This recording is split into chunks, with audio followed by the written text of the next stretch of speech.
UP सरकार के मत्स्य मंत्री डॉक्टर संजय निषाद ने बलिया में निरीक्षण भवन में अधिकारियों के साथ हुई मीटिंग के बाद मीडिया से रूबरू होते हुए एआईएमआईएम के यूपी प्रदेश अध्यक्ष शौकत अली के उस बयान पर कड़ा जवाब दिया जिसमें महाराजा सुहेलदेव को लेकर विवादित टिप्पणी की गई थी। मंत्री ने सवाल किया कि लूट का नुकसान किसने किया, तलवार के बदले सलवार किसने पहनाई, सालार वही है, और कहा कि जिन लोगों ने देश का धन लूटा उनके नाम सब जानते हैं। उन्होंने ये भी कहा कि यदि किसी को हमारे राजाओं को लुटेरा कहना ठीक लगता है तो ऐसे बयान देश में अशांति पैदा करने वाले हैं और उनके खिलाफ कड़ी कार्रवाई होनी चाहिए। इसके अलावा उन्होंने कहा कि कुछ लोग देश को अस्थिर दिखाने की मंशा रखते हैं और ऐसे बयानों से शांति व्यवस्था भंग हो सकती है। उन्होंने यह स्पष्ट किया कि भारत में रहने वाले नागरिकों को अपने देश के प्रति वफादार रहना चाहिए। जो लोग अलग रुख अपनाते हैं उन्हें दूसरे देशों का रास्ता अपनाना चाहिए। इस प्रकार के उग्रवादी एवं भड़काऊ बयान सहनीय नहीं है।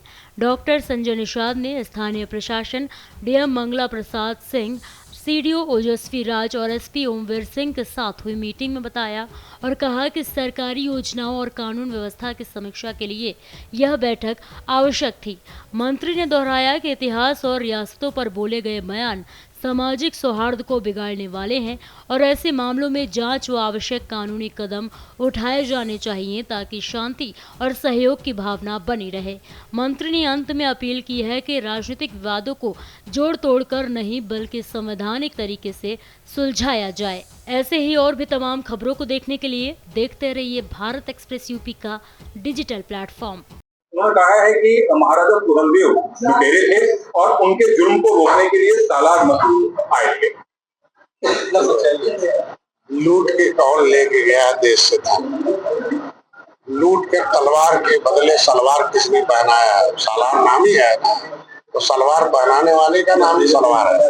और तलवार के बदौलत धर्म बदला कौन है जानता है? कि देश को लूट के कौन ले गया सब जानते हैं। देश लूटने कौन बाहर से आए सब जानते हैं। उनसे कौन कौन राजा सब लड़े हैं ना, जितने बोलेंगे ये लोग ऐसे ही हैं, चाहते हैं कि देश में क्राइम हो जाए, ये चाहते हैं कि जो व्यवस्था बनी है शांति की वो भंग हो जाए।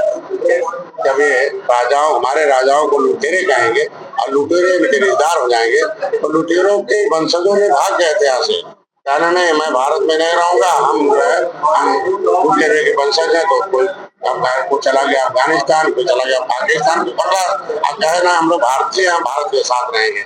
अगर भारतीय होने पर कोई प्रश्न चिन्ह लगाए किसी राजा महाराजा लड़ने वाले को तो इसका माना इनको भी पाकिस्तान चला जाना चाहिए। अगर ऐसे बोलते हैं तो हमारे लोग उठाकर फेंक देंगे, चले जाएंगे दूसरे देश में। इस तरीके का गैर बलवादी बयान जो देश में अस्थिरता कायम करे उचित नहीं है, इसके खिलाफ कार्रवाई होगी। क्या शौकत अली जिस तरीके से निश्चित रूप से मुकदमा होना चाहिए, जेल जाना चाहिए। ये तरीके हमारे राजाओं को सुहेलदेव हमारे निषाद राज वंशज के भाई थे, हम लोग राजा हैं, हम लोगों के किले मौजूद हैं, हम लोगों ने भी विदेशी आक्रांताओं को लड़ने के नाते उजड़े लोग हैं। हम उजड़े हुए परिवारों को अगर चुनौती देंगे राजभर को, निषाद राज के वंशजों को, तो निश्चित रूप से खून जागेगा और निश्चित रूप से इनके खिलाफ लोग उभरेंगे तो निश्चित रूप से तो लॉ एंड ऑर्डर का मामला आएगा। Supreme court